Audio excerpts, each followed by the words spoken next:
Aliás, espera aí. Antes do Superchat, eu queria mostrar umas imagens aqui. Por favor. Eu queria mostrar umas imagens aqui. Lá vem. Temos imagens aí no... Imagens. Me dê imagens. Me dê imagens. Temos aí na pauta, não temos, não? Eu fiz uma compilação dos melhores comentários do Threads. Por favor, bota aí.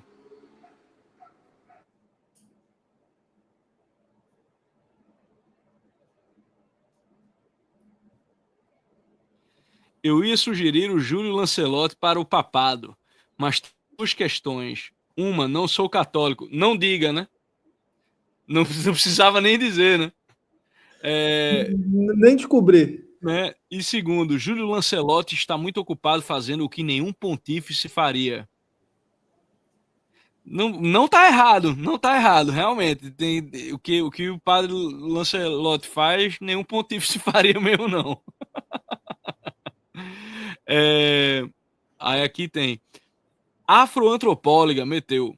Desde ontem, quando soube da morte do Papa Francisco, tenho notado um fenômeno curioso. Católicos, ou ao menos pessoas que se dizem católicas, celebrando a morte do Santo Padre. Eu não vi uma, Rafael. Eu não vi uma. Católico, assim, falando isso, eu também não vi assim, não, nesse ponto de desrespeitou-se. Agora, gente não católica eu vi até. Sim, sim. Sim, ele mesmo, aquele que, segundo a doutrina que essas pessoas juram seguir, é o representante do divino na Terra. Parece que na hierarquia de valores, o conservadorismo vem antes até do catecismo, cara. Lacrou. Lacrou! E, por último, a Luísa Mandela, meu amigo, meteu um. Para vir um substituto do Papa Francisco negro, mais conservador, melhor que venha um branco mesmo. Não precisamos de mais desse serviço. Não é qualquer representatividade que importa. Aí, ó, tá aí o Ambongo e o Sarra, que são muito bons. Não, a galera acha que o cara vai ser cristão na África, tá entendendo? Tipo, tendo que enfrentar, sei lá, Boko Haram, tá entendendo? Tipo, esse tipo de coisa. E o cara vai ficar de brincadeira. Vai ficar de arco-íris, tá entendendo? Tipo, a vida, né? Alguém avisa pra essa galera que religião africana é catolicismo? É o catolicismo. Essa galera não entendeu ainda, sabe? Religião de Também que na África não existe missa afro, né? Na África o pessoal reza o rito assim, bonitinho, né? Eu posso fazer uma pergunta antes de a gente entrar no Superchat, Raça? Só Por favor. Bem rápida aqui, bem de curiosidade mesmo, né? Professor, a gente sabe que o conclave mais longo durou aí 3 anos. Você falou que esse vai ser um pouco mais longo. Mas quando não tem um consenso, como acontece dentro dessa escolha? Assim, eles podem conversar com o pessoal externo? Muita gente perguntou dentro, principalmente da minha caixinha, falando sobre isso. Como é esse momento ali dentro, vamos dizer, essas regras ali dentro? A escolha do Papa, o papado é instituição divina. Jesus instituiu Mateus capítulo 16, versículo de 18 a 22. Tu és Pedro, sobre ti edificarei a minha igreja, né? Tudo que ligares na terra será ligado no céu, te darei as chaves do céu. Enfim, Jesus institui. Ponto final. Então, Jesus instituiu, começou com Pedro. Aí muita gente fala assim, mas essa questão do papado, não há provas disso. Existem provas documentais e arqueológicas. Por exemplo, Catacumba de São Calixto, em Roma. Existe uma galeria que era chamada de a Capela dos Papas. Tem os túmulos de todos os sucessores de Pedro, pelo menos os primeiros 20, estão todos ali alinhados na mesma capela. Então, quer dizer, já era uma consciência muito clara do papel do bispo de Roma. Outra coisa, quem quiser uma fonte documental, é só pegar os escritos de Santo Irineu de Lyon. Existem esses escritos até na internet, PDF, vocês conseguem achar isso aí. Santo Irineu, ele foi batizado por São Policarpo, que foi batizado por São João Evangelista, ou seja, Santo Irineu é da terceira geração, da época dos apóstolos já. O evangelho estava fresquinho ali. E Santo Irineu, ele fala assim, e ele era bispo de Lyon, na França, ele diz, todas as igrejas devem se reportar àquela que tem a primazia sobre todas, a igreja de Roma, e ao governo de seu bispo. Ou seja, é uma coisa muito clara.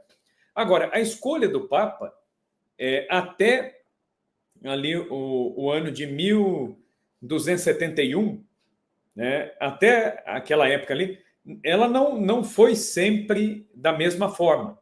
Então, por exemplo, no começo, como que era a escolha do Papa? Por aclamação. Era o povo e o clero de Roma, da própria diocese, que aclamavam quem seria o Papa. Depois eles começaram a restringir isso aí. Durante a Idade Média já perceberam que algumas famílias tentavam manipular, tinha famílias até que pagavam gente do povo para gritar o nome do seu familiar. Tinha um excesso de democracia, né? Tinha. Então, e aí o processo começou a atrapalhar. Mas isso então invalida a escolha do Papa? Não. As escolhas eram legítimas, o que não significa que as escolhas eram infalíveis. Infalível é só o Papa eleito e empossado. Aí ele é infalível. Agora, os cardeais, eles são falíveis. Então os cardeais podem falhar na escolha de um Papa? Podem. Eles podem escolher o cara errado. O que não significa que a escolha é inválida. É válida. É válida e Deus vai continuar governando e conduzindo a igreja, apesar de quem foi escolhido.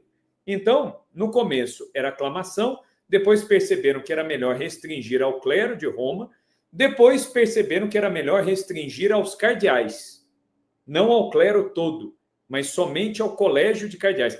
Quem são os cardeais? Na história da igreja, os cardeais, eles eram os párocos das igrejas de Roma. Então, somente eles podiam votar, né, na escolha de um papa. É por isso que todo cardeal, ainda hoje, quando ele recebe o barrete cardinalício, ele recebe um título.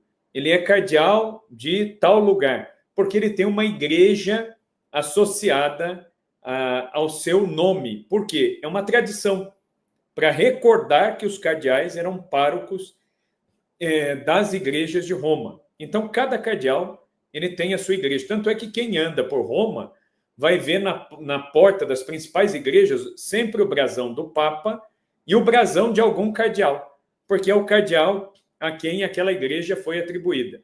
É um título honorífico. O cardeal não manda nada na igreja ali. A igreja tem o próprio pároco ali que vai administrar, vai cuidar, mas é uma questão mais simbólica, né, para preservar essa tradição.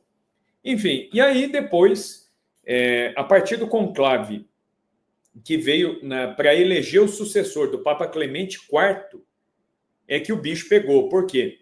O conclave começou em 1268. O conclave durou até 1271.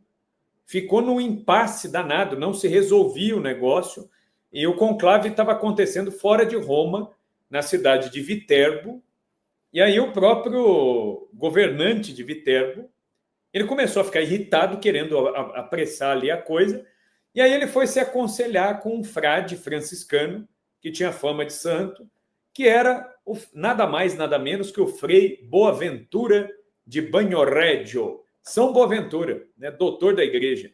Ele foi pedir um conselho para São Boaventura, falou, mas o que eu faço? O negócio não sai, tem que sair o Papa logo. Aí São Boaventura deu uma ideia bacana. Ele falou, faz o seguinte, pega o prédio onde os cardeais estão, é verão, tá um calor do caramba aqui, faz o seguinte, tranca a porta por fora, deixa os caras isolados lá dentro e destelha o local, deixa sem telha, para os caras ficarem naquele calor, cozinhando no sol, sem comida e com a porta fechada. O Papa vai sair. Saiu rapidinho. Daí que surgiu o conclave. Com chave. Por quê? Porque eles foram trancados com chave, com claves. Daí que vem o nome, né, do conclave. Então, é uma reunião a portas fechadas. E então, das eleições, a partir ali do Papa Gregório X, que foi o Papa eleito nesse conclave, se estabeleceu que os conclaves seriam fechados. Os cardeais, ao entrar no conclave, qual que é o rito? Morreu o Papa. Os cardeais estão chegando em Roma agora. O Papa vai ser sepultado domingo agora. Quando o Papa for sepultado, vão acontecendo as congregações gerais, os cardeais vão conversando, problemas da igreja, vão se conhecendo entre si. Nessa época já começam a se formar ali os partidos, as articulações, absolutamente normal isso aí. E aí eles vão fazer o quê? Eles vão estabelecer a data do conclave. A data do conclave, né, deve ser entre 6 e 10 de maio. Não deve passar dessa data. Pode adiantar? Pode.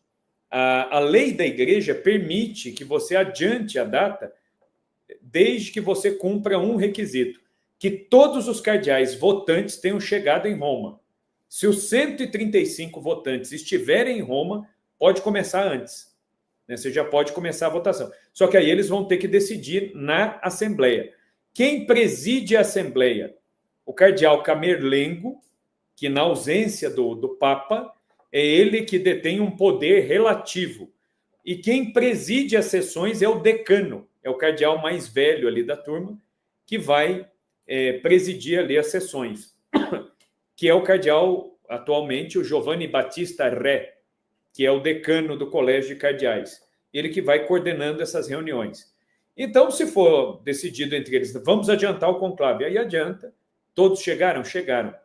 E aí o conclave começa com o quê? Com a missa chamada Missa Pro Eligendo Pontifice, né? É a missa pela eleição do pontífice, onde é invocado o Espírito Santo, eles entram nessa missa, rezam para começar o conclave, e aí é quando tem aquela cerimônia, onde o mestre de cerimônias papal, ele fecha a porta, né? Antes de fechar a porta da Capela Sistina, ele dá lá o brado, né? Extra homines, né? Todos para fora, todos os que não são cardeais votantes devem sair, né? E aí a porta é fechada e é trancada. E aí os cardeais eles ficam com acesso da Capela Sistina, eles saem isolados, eles não têm contato nem com os outros padres cardeais ali de dentro do Vaticano. Eles não têm contato com mais ninguém. Eles saem da Capela Sistina e acessam a Casa Santa Marta, que é uma hospedagem, que é onde o Papa Francisco morava, é uma hospedagem de cardeais. E aí a comunicação com o mundo exterior é cortada. Não chega jornal para os cardeais durante o conclave, eles não leem jornal, não pode chegar jornal. Os aparelhos celulares devem ser desligados, a internet, o Wi-Fi é cortado, né? Não tem comunicação. Os cardeais não podem telefonar para ninguém, não podem receber telefonema de ninguém. Toda a comunicação é cortada até que se eleja o próximo Papa. E a ideia qual é? É de que a conversa seja entre eles, para poder chegar a uma escolha, sem ter influência externa. Antes do conclave, beleza, eles podem ler jornal, podem conversar com pessoas de fora, pode ter esse acesso. Fechou para o conclave, aí acabou, né? Aí já não tem mais esse contato externo. Por isso que as congregações gerais são importantes, porque elas meio que preparam aí o terreno para poder ter a eleição. E os cardeais também têm outro problema, né? Que é um problema para eles, no caso, né? Eles têm um rito, quando começa o conclave, cada cardeal jura com a mão no evangelho diante de Deus de votar de acordo com a sua consciência, buscando o bem da igreja, o bem do povo. Ou seja, se um cardeal votar movido por algum interesse espúrio, né, algum interesse menos cristão, ele está jurando diante de Deus aí. Então o cara está enrolado, né, se ele votar movido aí por algo que não seja o bem da igreja. E uma última parada que a gente tem que falar é isso aqui, né? É o nosso canal de cortes, que voltou agora, tá bombando, já tem 588 inscritos. Pessoal, aí tem cortes maravilhosos, inscrevam-se no canal,